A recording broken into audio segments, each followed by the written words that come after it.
To the federal investigation into President Biden's son, Hunter, new reporting from the Washington Post is shining a light on high-level business dealings between Chinese executives and the younger Biden. NBC News Justice correspondent Pete Williams filed this report last week on the latest developments. People familiar with the federal investigation of Hunter Biden, which he himself disclosed a year and a half ago, say it's broader now than he at first described it, with a growing number of witnesses called before a grand jury. It began as an examination of whether he paid all the taxes he should have on income from his work for foreign companies, including Burisma Holdings, a Ukrainian energy company. This email from a former business partner, for example, found on a laptop computer Biden used, said he failed to disclose $400,000 that he was paid by the Ukrainian company. That laptop, which he took to a Delaware shop to get repaired but never reclaimed, was seized by the FBI, but not before Trump lawyer Rudy Giuliani got a copy of its hard drive, which he shared with congressional Republicans. Documents they've made public show that accounts linked to Biden also received nearly $4 million in consulting contracts from a Chinese energy company, according to an analysis by the Washington Post. But during the campaign, then candidate Biden denied there was a China connection. My son has not made money in terms of this thing about, what are you talking about, China. Senate Republicans say the documents also show Hunter Biden signed an agreement to represent an official of that company, Patrick Ho, for $1 million. Ho was later convicted in a U.S. court of trying to bribe government officials in Africa. The Republicans say that shows Hunter Biden had close ties to the Chinese government. Hunter Biden was financially connected to CEFC, a company that was an arm of the communist Chinese regime. Now, according to people familiar with the investigation, it has broadened out to look at whether he violated federal lobbying disclosure laws.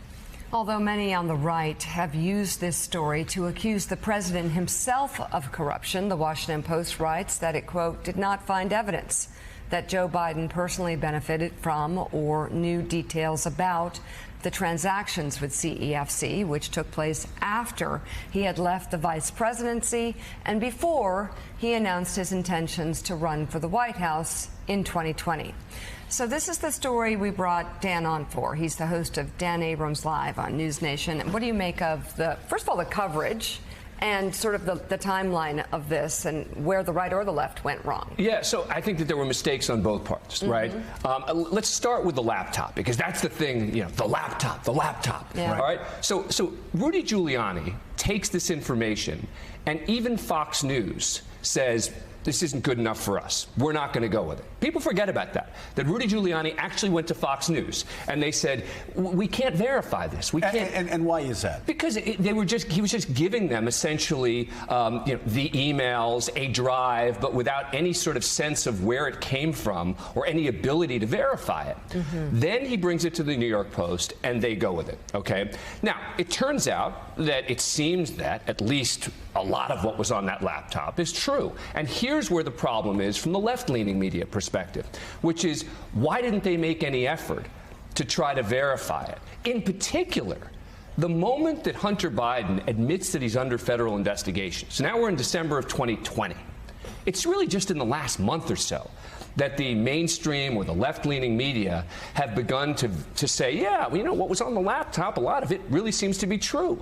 The question is, why did it take so long when it comes to something as significant, I would argue, as not just the president's son in potential trouble, but the possibility that the president's son, at the time, used the vice president's name, the former vice president's name, to do business in China, potentially elsewhere. Those are legitimate questions, I think, that the media didn't ask. So, Dan, let me take you back, because you're talking about December, and it does make sense. Everybody should have been far more aggressive after the investigation was made public. But what about during the campaign?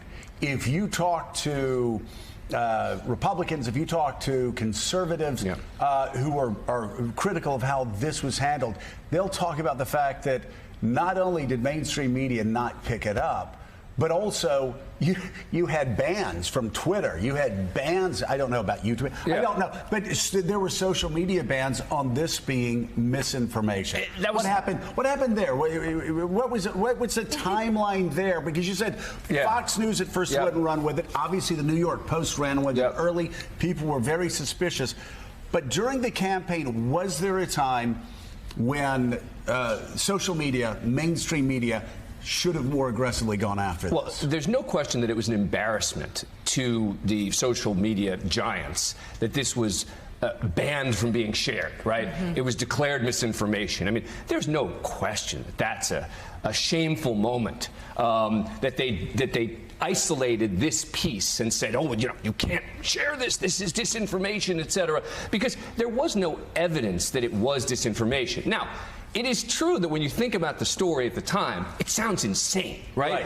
Hunter Biden goes to some random computer shop and just happens to leave his computer there and forgets to pick it up. Rudy Giuliani picks it up. Rudy Giuliani picks it up. I mean, the story is a bit, hard to believe, but that doesn't mean that the mainstream media, A, shouldn't have done more to try to see is this true or not, and B, the level of censorship that it got on social media. Social media, et cetera, was clearly a mistake. Yeah. No doubt about it. So let's cut to the heart of the accusation from a lot of the media, the right-wing media especially, which is that President Biden somehow benefited from this. Yeah. The Washington Post points out these deals that we're talking about took place after President Biden left the Obama White House, before he announced he was running for president.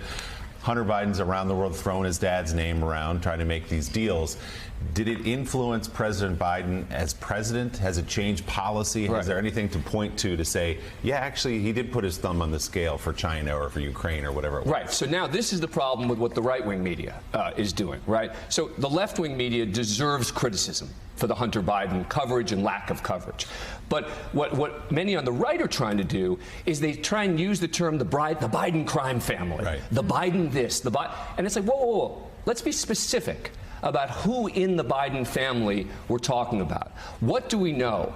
As of right now, there are isolated allegations about, well, Joe Biden was supposed to be able to get a piece of the action, et cetera, money that he never actually got, and that in and of itself should show that he was corrupt. I mean, as of today, there is no evidence. Now, the right would say, well, the reason there's no evidence is because people aren't digging. They're not looking hard enough to try and find it.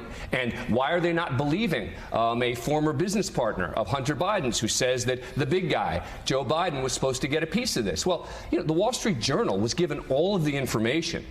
The Journal, not the Times, not the Washington Post. Rupert Murdoch's Journal. Correct. Was given all of the information in connection with this guy, Tony Bobulinski, who was this friend and business partner of Hunter Biden's.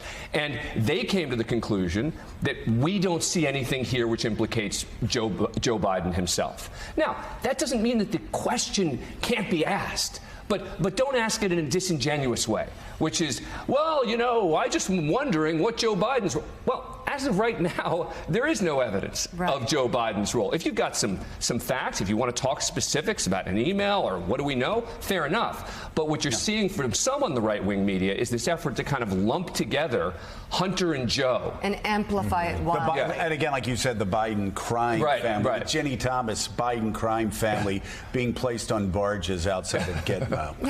Claire? Yeah, let's just do a couple truths here. One, Hunter Biden has made some serious mistakes trying to use his father's position to make money in a way that was wildly irresponsible.